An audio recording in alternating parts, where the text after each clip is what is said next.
महिला आयोग की सदस्य डॉक्टर प्रियंका मौर्य की अध्यक्षता में हुई जनसुनवाई, 16 मामलों में 5 का त्वरित निस्तारण। उत्तर प्रदेश राज्य महिला आयोग की सदस्य डॉक्टर प्रियंका मौर्य की अध्यक्षता में सोमवार को आजमगढ़ के सर्किट हाउस सभागार में जनसुनवाई कार्यक्रम का आयोजन किया गया। कार्यक्रम के दौरान महिलाओं से जुड़े विभिन्न मामलों की सुनवाई करते हुए पीड़ितों की समस्याओं के समाधान के लिए संबंधित अधिकारियों को आवश्यक निर्देश दिए गए। जनसुनवाई के दौरान कुल 16 प्रकरण प्राप्त हुए, जिनमें घरेलू हिंसा, जमीनी विवाद समेत अन्य मामले शामिल थे। इनमें से 5 मामलों का मौके पर ही त्वरित निस्तारण कर दिया गया, जबकि शेष 11 मामलों को संबंधित विभागों को शीघ्र निस्तारण के लिए निर्देशित किया गया।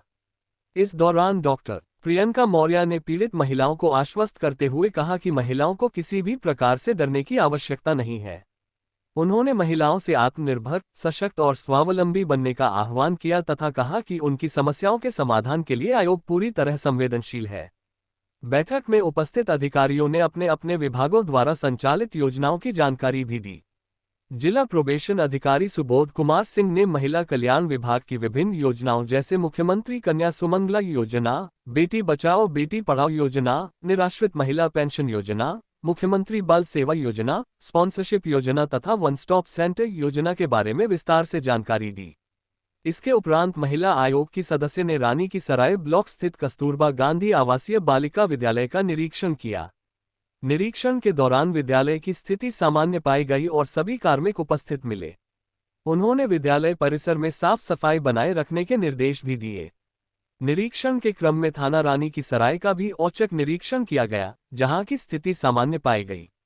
जनसुनवाई कार्यक्रम में क्षेत्राधिकारी सदर, उपजिलाधिकारी, अपर मुख्य चिकित्साधिकारी, जिला विद्यालय निरीक्षक, जिला कार्यक्रम अधिकारी, जिला समाज कल्याण अधिकारी, जिला प्रोबेशन अधिकारी, जिला दिव्यांगजन सशक्तिकरण अधिकारी, जिला पिछड़ा वर्ग कल्याण अधिकारी, महिला थानाध्यक्ष, जिला अल्पसंख्यक कल्याण अधिकारी, जिला श्रम प्रवर्तन अधिकारी, बाल कल्याण समिति तथा वन स्टॉप सेंटर के कार्मिक उपस्थित रहे। आइए सुनते हैं उत्तर प्रदेश महिला आयोग की सदस्य प्रियंका मौर्य ने क्या कुछ कहा। इसके पहले ताज़ा तरीन खबरों के लिए जनहितकारी न्यूज़ 24 को सब्सक्राइब, लाइक और शेयर ज़रूर करें। सबसे ज़्यादा किस प्रकार की शिकायतें सामने आई हैं? देखिए, आज हम लोग यहाँ पे 12 बजे से जन सुनवाई शुरू किए और वैसे निर्धारित समय जो था वो 11 बजे का था, लेकिन क्योंकि आज बहुत सारे अधिकारी हमारे साथ उपस्थित नहीं थे, दुखद ये रहा कि हमें 1 घंटे बाद ये कार्यवाही शुरू करनी पड़ी। और इसमें अभी टोटल हमारे पास 16 केसेस आए हैं। 16 में से अभी हम लोगों ने इसमें से निस्तारण कर लिए हैं 5 मामले, और बहुत सारे ऐसे मामले थे जो कि घरेलू हिंसा के थे। ज़्यादातर मामले घरेलू हिंसा के थे। ज़मीनी विवाद के तो मामले कोई भी नहीं हमारे पास आए। दुखी करने वाला विषय ये है कि लोग शादियां कर रहे हैं और शादियां करने के बाद महिलाओं के साथ तमाम तरीके का उत्पीड़न हो रहा है। मेंटली उनको टॉर्चर किया जा रहा है, फिज़िकली टॉर्चर किया जा रहा है। तो बहुत ज़रूरी है कि एक बारी सोच समझ करके शादी विवाह का फ़ैसला लिया जाए और सही समय पे लिया जाए, जिसमें लड़की, लड़का और दोनों के परिवार ठीक तरीके से सहमत हों।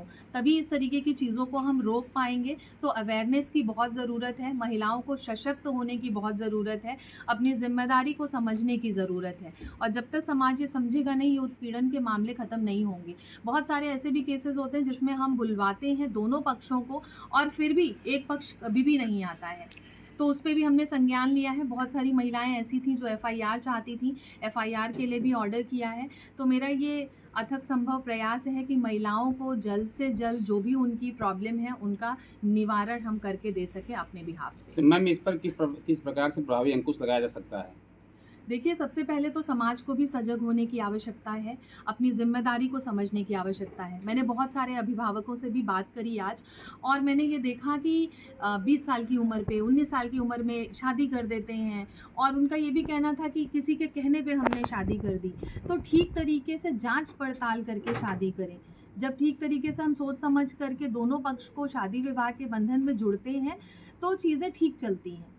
और शादी करने के बाद ही प्रताड़ित करते लग जा रहे हैं, तो कहीं ना कहीं ये मानसिकता की प्रॉब्लम है और इसको सुधार के लिए हम यही कर सकते हैं कि लोगों को अवेयर कर सकते हैं, महिलाओं को सशक्त कर सकते हैं। मैडम, इस मौके पे आप जो है परिजनों को किस प्रकार से संदेश देना चाहेंगी कि वो इस तरह से जो है न करें? बिना ठीक तरीके से बात को समझे और कोई भी नए रिश्ते में जुड़ने से पहले पूरे खानदान के बारे में एक इंक्वायरी ज़रूर करें, लोगों से छानबीन करें और उसके बाद अपनी बेटी का हाथ ऐसे घर परिवार में दें ताकि उनकी बेटी खुशहाल जीवन आने वाले समय में बिता सके।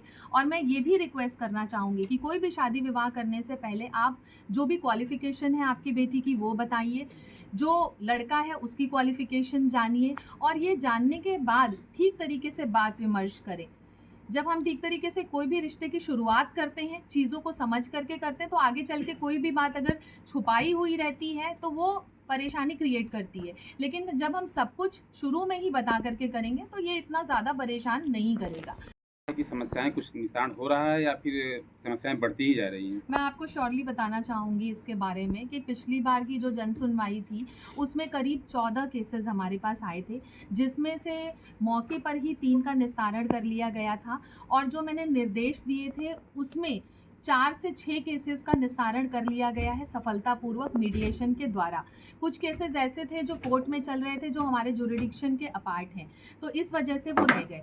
तो जो हमारा प्रयास रहता है कि हमारे जो जुरिडिक्शन में आता है उसमें हम महिलाओं को बुलवाएं, दोनों पक्ष को बुलवाएं, मीडिएशन करवाएं और महिला को न्याय दिलाएं तत्परता से, ताकि जल्द से जल्द वो अपनी परेशानी से उभर सके और अपने जीवन को अच्छे तरीके से आगे बढ़ा सके।